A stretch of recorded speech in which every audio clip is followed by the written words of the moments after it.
안녕하세요. 이동일 목사와 함께하는 매일 성경 큐티 시간입니다. 오늘 우리가 함께 나눌 본문은 이사야 성경 9장 1절에서 7절 말씀입니다. 여러분, 밤길을 걸을 때 정말 두려운 것이 무엇일까요? 길이 멀다는 것도 힘들고 몸이 지쳤다는 것도 힘들겠지만 무엇보다 두려운 것은 앞이 보이지 않는다는 것입니다. 내가 지금 제대로 가고 있는지, 앞에 무엇이 있는지, 이 길의 끝이 어디인지 전혀 알 수 없을 때 사람은 두려워집니다. 우리 삶에도 그런 때가 있잖아요. 당장 다음 달 생활비를 어떻게 마련해야 할지 막막하고, 가까웠던 사람과의 관계는 좀처럼 풀릴 기미가 보이지 않으며, 병원 검사 결과를 기다리는 동안 마음속에서는 자꾸만 좋지 않은 생각이 커질 때가 있습니다. 자녀의 병환을 곁에서 지켜보지만 부모로서 해줄 수 있는 것이 별로 없다고 느껴질 때도 있고요. 열심히 공부하고 준비해온 청년이 계속해서 취업의 문 앞에서 좌절하면 내 앞날이 정말 열리기는 할까? 이런 생각이 들 수도 있습니다. 기도는 하고 있지만 상황은 달라지지 않고, 말씀을 붙들려고 하지만 마음은 자꾸만 어두워지는 때가 있지요. 오늘 본문 바로 앞인 이사야 8장 마지막도 그런 어둠으로 끝났습니다. 하나님의 백성들은 하나님을 의지하기보다 눈에 보이는 강대국을 의지했습니다. 하나님께서 지켜주신다는 약속보다 당장 힘이 있어 보이는 사랑과 나라를 더 믿었던 것이지요. 결국 그들에게 찾아오는 것은 환난과 흑암과 고통의 흑암이었습니다. 위를 바라보아도 답이 없고 땅을 바라보아도 길이 보이지 않는, 그야말로 사방이 막힌 상황이 된 것이죠. 그런데 오늘 본문 9장이 시작되자 분위기가 완전히 달라집니다. 사람이 어둠을 몰아낸 것이 아니라 하나님께서 어둠 속으로 빛을 비추어 주십니다. 바라기는요, 오늘 말씀을 통해 우리의 어둠보다 더 크신 하나님의 빛을 함께 바라보기를 소망합니다. 자, 그럼 이제 본문으로 들어가 보겠습니다. 먼저 1절을 함께 보시면, 전에 고통받던 자들에게는 흑암이 없으리로다.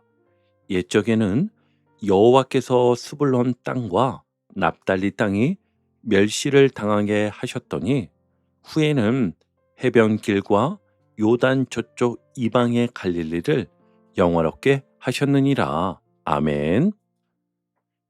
여기에 조금 낯선 지명이 등장합니다. 스불론 땅과 납달리 땅입니다. 이곳은 이스라엘의 가장 북쪽에 자리 잡은 지역인데요. 북쪽에 있다 보니 외적이 침입하면 가장 먼저 공격을 받는 지역이었습니다. 아람이 내려와도 먼저 짓밟혔고, 아수르가 침략해도 가장 먼저 피해를 입습니다. 그러니 전쟁이 일어날 때마다 집과 농토가 무너졌고, 힘센 나라들의 형편이 달라질 때마다 자신들의 뜻과는 상관없이 계속 휘둘리게 되는 지역이었습니다. 또한 해변길은 메소포타미아와 애굽을 연결하는 중요한 통로였는데요. 사람과 물자가 많이 오가는 길이었지만, 반대로 말하면 침략군도 그 길을 따라 들어왔다는 뜻이 되잖아요. 그래서 스불론과 납달리는 풍요로운 가능성이 있는 땅이면서도 동시에 늘 전쟁과 약탈에 노출되어 있던 땅이었던 것이지요. 그렇다고 누가 알아주는 것도 아니었습니다. 유대 사람들의 시선에서 보면 이곳은 중심에서 멀리 떨어진 땅이었고, 유대인과 이방인이 섞여 살았기 때문에 이방의 갈릴리라 불리며 멸시받았습니다. 그러니까 스불론과 납달리는 단순한 지명만이 아니라 세상의 큰 흐름에 휘둘리며 자기 뜻대로 살아갈 수 없는 연약한 인생을 보여주는 땅이었던 겁니다. 그래서 우리 삶에도 스불론과 납달리 같은 자리가 있지요. 가정에 어려움이 생기면 늘 가장 먼저 책임을 떠안는 사람이 있습니다. 부모님의 병환이 시작되었을 때 다른 가족들보다 먼저 병원에 달려가고 간병과 경제적인 부담을 혼자 감당하는 분도 있습니다. 직장에서는 일이 잘 될 때는 아무도 알아주지 않다가 문제가 생기면 가장 먼저 책임을 져야 하는 사람이 있을 수도 있습니다. 아무리 열심히 일해도 늘 형편이 빠듯한 경제의 영역이 있고 잘해보려고 노력하지만 자꾸만 상처가 반복이 되는 관계가 있으며 오랫동안 치료받아도 좀처럼 회복되지 않는 질병이 바로 내 삶의 스불론과 납달린 것입니다. 다른 사람의 삶은 평온하게 흘러가는 것 같은데 왜 내 인생의 이 부분만은 늘 공격받고 무너지는 것인지 이해되지 않을 때가 있지요. 그런데 여러분, 오늘 하나님께서는 그 땅을 잊지 않으셨습니다. 가장 먼저 고통받았던 그 땅을 가장 먼저 영화롭게 하겠다고 말씀하십니다. 사람들은 중심을 주목하지만 하나님은요, 가장 많이 아파한 곳을 바라보십니다. 그래서 2절은 이렇게 선포합니다. 같이 보시면 흑암에 행하던 백성이 큰 빛을 보고 사망의 그늘진 땅에 거주하던 자에게 빛이 비치도다. 아멘. 흑암 가운데 행한다는 것은 앞이 보이지 않는데도 계속 걸어야 한다는 뜻입니다. 우리도 그렇잖아요. 앞날이 보이지 않아도 내일을 살아야 하고 경제적으로 막막해도 먹을 것은 먹어가며 생활을 이어가야 하고 몸이 아파 치료받기 위해 병원에 가야 하며 마음이 무너져도 자녀 앞에서는 애써 웃어야 할 때가 있습니다. 흑암 속을 걷는다는 것은 바로 이런 모습입니다. 그런데 앞이 보이지 않으면 사람은요, 무엇이든 붙잡으려고 합니다. 누가 이것이 잘 된다고 하면 그 말을 따라가고 누가 이런 사람을 만나야 한다고 하면 그 사람을 의지하며 돈이 급해지면 평소에는 생각하지 않았던 방법까지 마음에 들어오기도 합니다. 관계가 깨질까 두려워 붙들지 말아야 할 관계를 붙들기도 하지요. 그러나 여러분, 어둠 속에서 무언가를 붙잡았다고 해서 그것이 반드시 바른 길은 아닙니다. 벽을 붙잡고 걷고 있어도 내가 반대 방향으로 가고 있을 수 있고 넘어지지 않았다고 해서 목적지로 잘 가고 있다는 보장도 없습니다. 그래서 하나님은 작은 빛이 아니라 큰 빛을 비추어 주십니다. 작은 불빛은 멀리 있는 방향 정도만 알려줍니다. 깜깜한 바다에서 멀리 등대의 불빛이 보이면 아, 저쪽으로 가야 하는구나. 그 정도는 알 수 있습니다.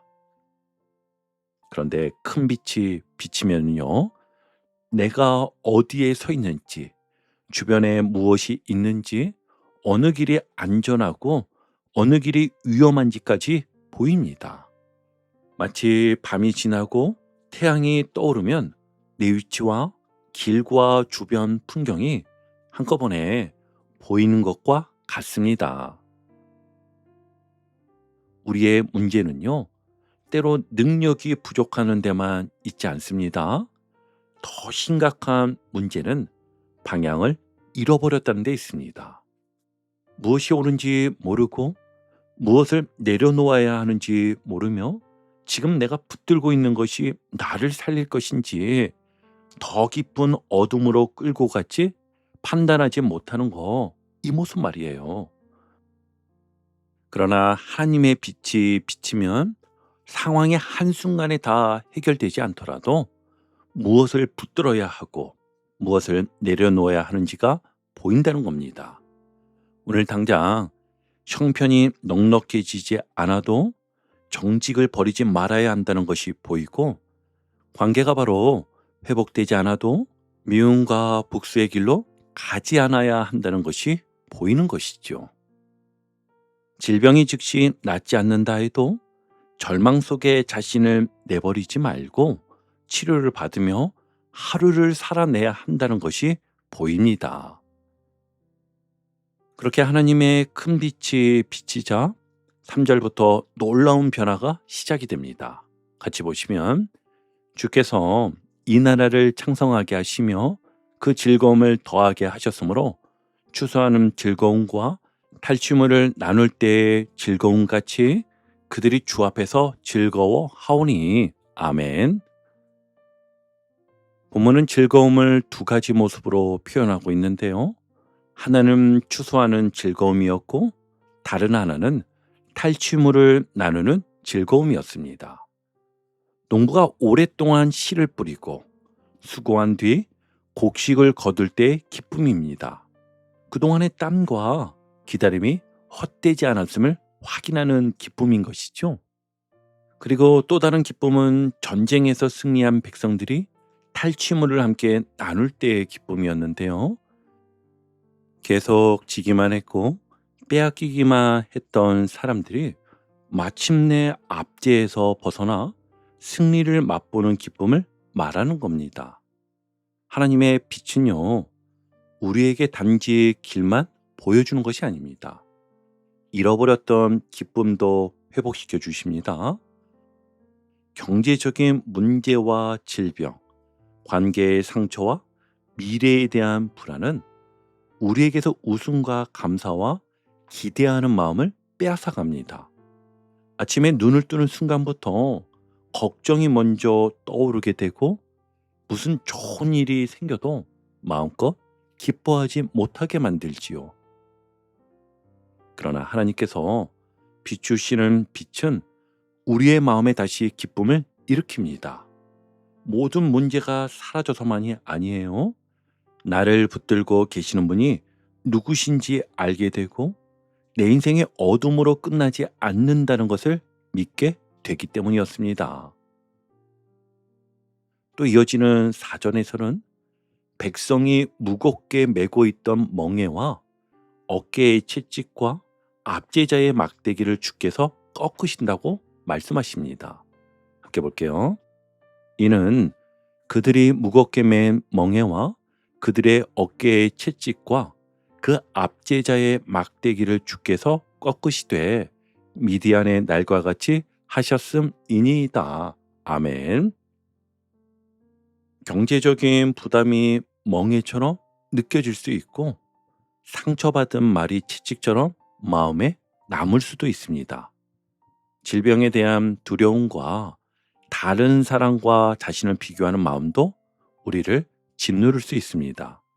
그런데 본문은요, 그 멍에를 백성이 스스로 벗었다고 하지 않습니다.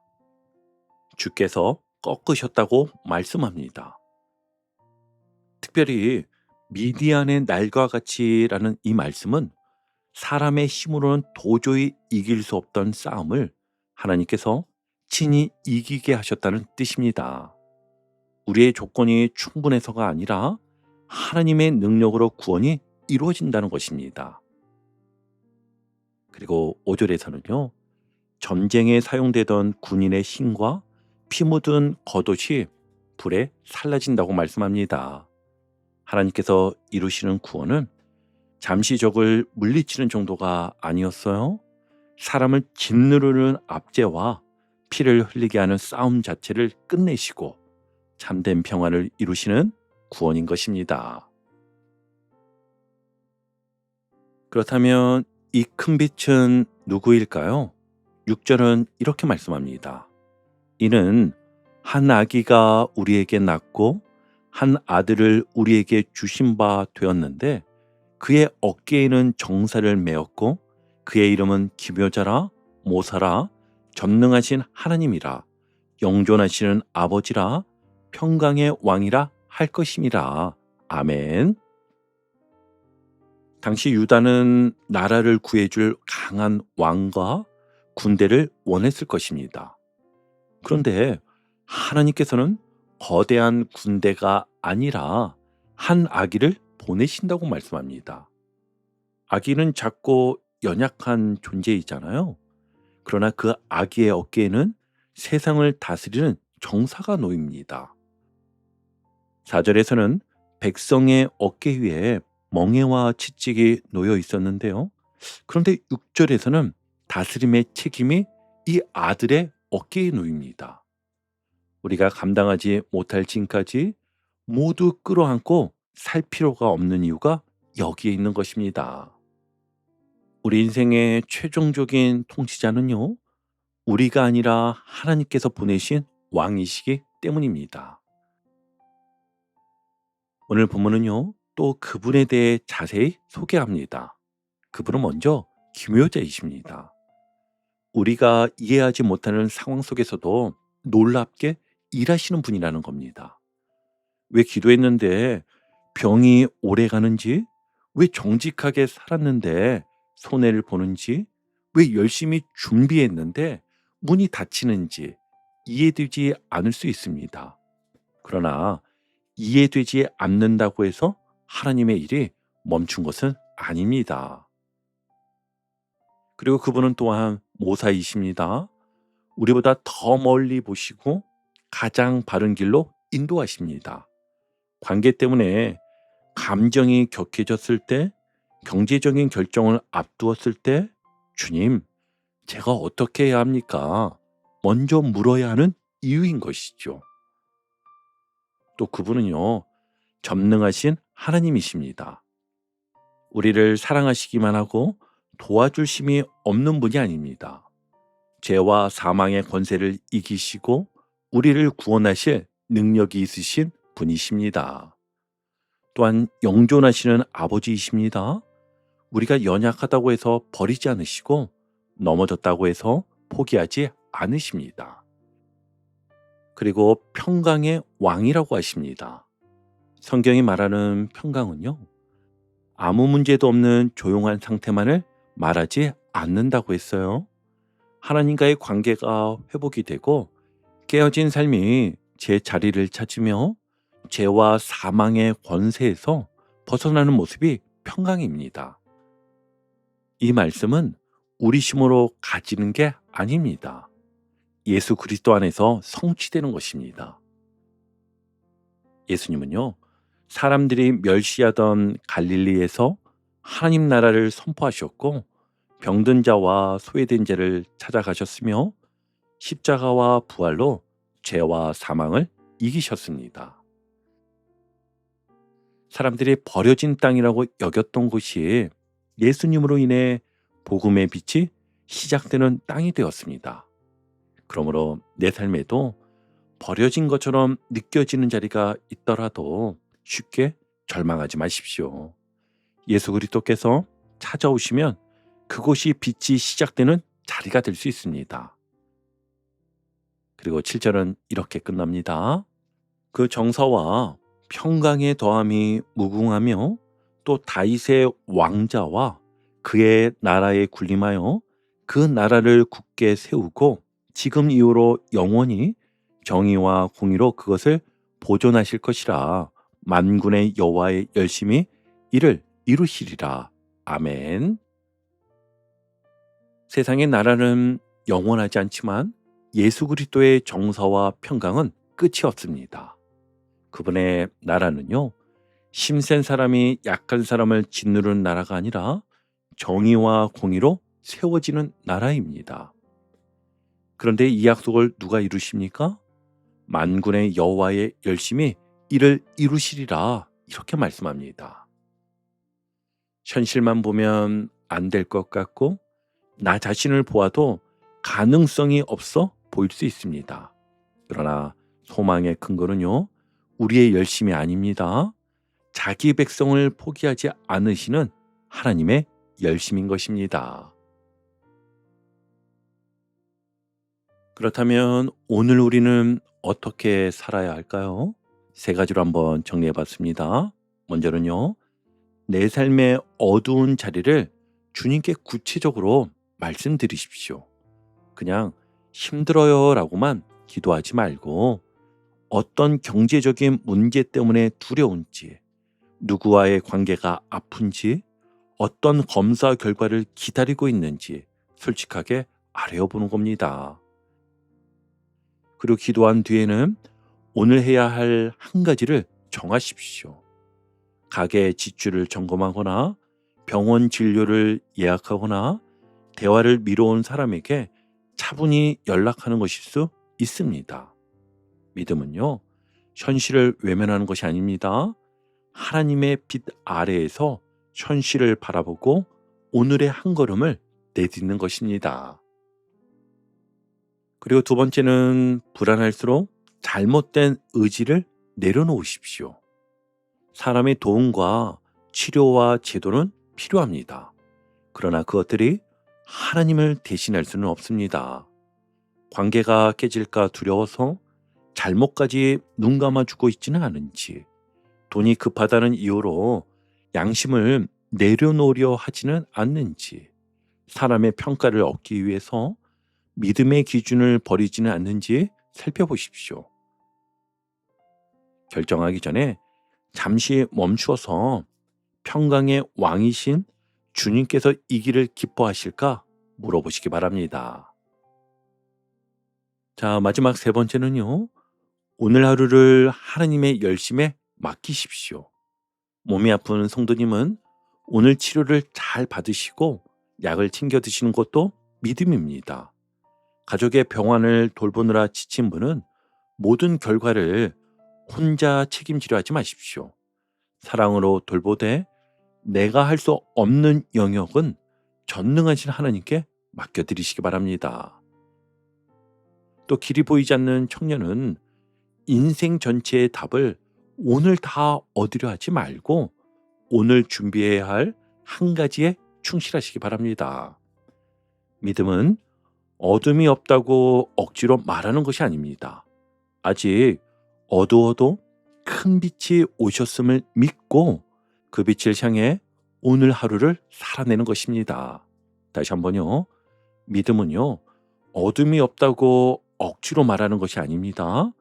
아직 어두워도 큰 빛이 오셨음을 믿고 그 빛을 향해 오늘 하루를 살아내는 것입니다. 여러분, 오늘 본문은 가장 먼저 상처 있고 가장 오래 멸시받던 땅에 하나님의 큰 빛이 비친다는 말씀입니다. 그 빛은 하나들로 우리에게 오신 예수 그리스도셨죠. 그분은 우리의 멍에를 꺾으시고 우리의 길을 밝히시며 정의와 공의와 평강의 나라를 이루십니다. 오늘 형편이 어둡다고 해서 하나님의 약속까지 어두워진 것이 아니었어요. 우리의 열심이 부족해도 만군의 여호와의 열심은 멈추지 않습니다. 그러므로 오늘도 빛이신 주님을 바라보며 한 걸음 걸어가십시오. 흑암의 땅에 큰 빛을 비추시는 주님께서 여러분의 가정과 일터와 병실과 미래에도 소망과 평강의 빛을 환하게 비춰주시기를 주님의 이름으로 축복합니다. 아멘.